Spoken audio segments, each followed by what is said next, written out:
गणपती बाप्पा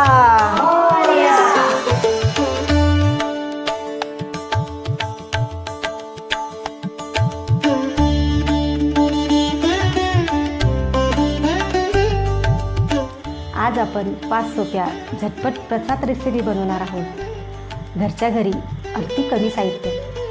1 वाटी रवा घ्यायचा, 1 वाटी दूध घ्यायचं, 1 छोटी वाटी साखर घ्यायची, थोडी विलायची घ्यायची। हे साखर टाकून घेऊ, थोडी विलायची टाकून घ्यायची। आता दूध आटवून घेऊ।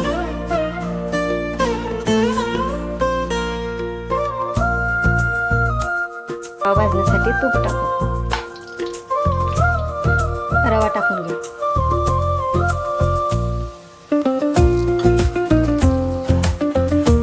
रवा चांगला हलवून घेऊ। रवा छान भाजून झाला आहे। आटवलेलं दूध थोडं थोडं रव्यामध्ये मिसळून घेऊ। आता आपण मोदक करून घेऊ। साच्याला तेल लावून घेऊ।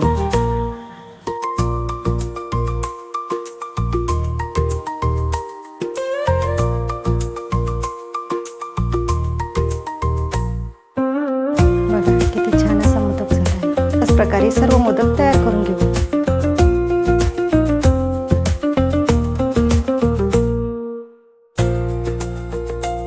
रवा घेतला, 1 चमचा तूप, थोडी विलायची, 1 वाटी साखर, काजू बदामची भुकटी, 1 वाटी दूध आणि बारीक शेवळ्या। त्यामध्ये तूप टाकून घ्यायचं, नंतर रवा टाकायचा।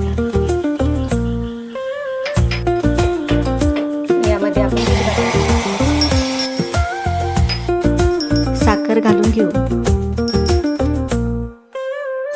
शेवया, काजू बदाम, विलायची। खीर तयार झाली आहे। यामध्ये आपण काजू बदाम केसर टाकून सजवून घेतलं आहे। श्रीखंड बनवण्यासाठी रात्रभर टांगून ठेवलेलं 1 वाटी दही घेतलं, केसर दूध घेतलं, पिठी साखर घेतली आणि विलायची घेतली। एका बाउलमध्ये दही काढून घेऊ, पिठी साखर घालू, केसर दूध घालू, विलायची घालू, एकजीव होईपर्यंत फेटून घेऊ। आपलं सुगंधी श्रीखंड तयार झालं आहे।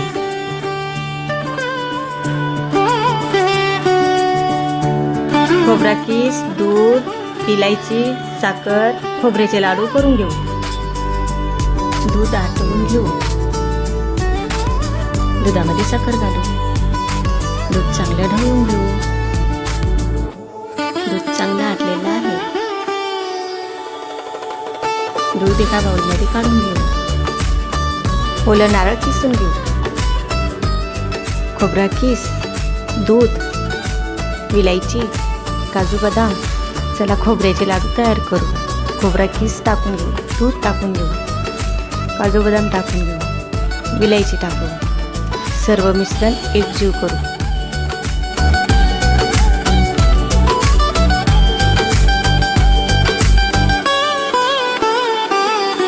आपले मिश्रण तयार झाले आहे। सर्व लाडू हातावर वळवून घेऊ।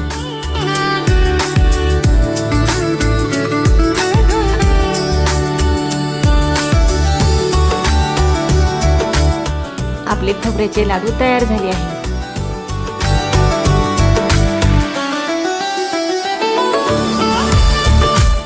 एक वाटी तांदळाचं पीठ घेतलं, त्यासाठी 2 वाट्या पाणी घेतलं। एकाच 2 प्रमाण ठेवायचं। पिठाला मऊपणा येण्यासाठी कॉर्नफ्लॉवर घेतलं। तुमच्याकडे नसेल तर साबुदाण्याचं पीठ किंवा मैदाही वापरू शकता। थोडं तूप घेतलं, चवीनुसार मीठ घेतलं। चला तर मग आता उकडीच्या मोदकांना सुरुवात करू। पाण्याला छान उकळी आली आहे, त्यामध्ये मीठ घालून घेऊ,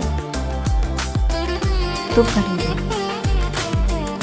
तांदळाचं पीठ, कॉर्नफ्लॉवर ही सर्व आता एकत्र करून घेऊ। आवश्यकतेनुसार थोडं थोडं पाणी घालू आणि मिक्स करून घेऊ। याला आता झाकण ठेवून 5 मिनिटं उकड देऊ। आपली उकड तयार झाली आहे। गरम गरम पीठ मळून घ्यायचं। पिठाचे 3 भाग करून घेतले। एका भागात हिरवा रंग, एका भागात पिवळा रंग मिसळून घेतला। सारण तयार करण्यासाठी खोबरा कीस, गूळ, तूप, थोडी विलायची घेऊ। तूप घालून घेतले. यामध्ये खोबरा खीस चांगला परतवून घेऊ. खीस चांगलं परतवून झालं आहे. यामध्ये गूळ घालू. गूळ चांगला वितळून घेऊ. थोडी विलायची टाकू. आपलं सारण तयार झालं आहे.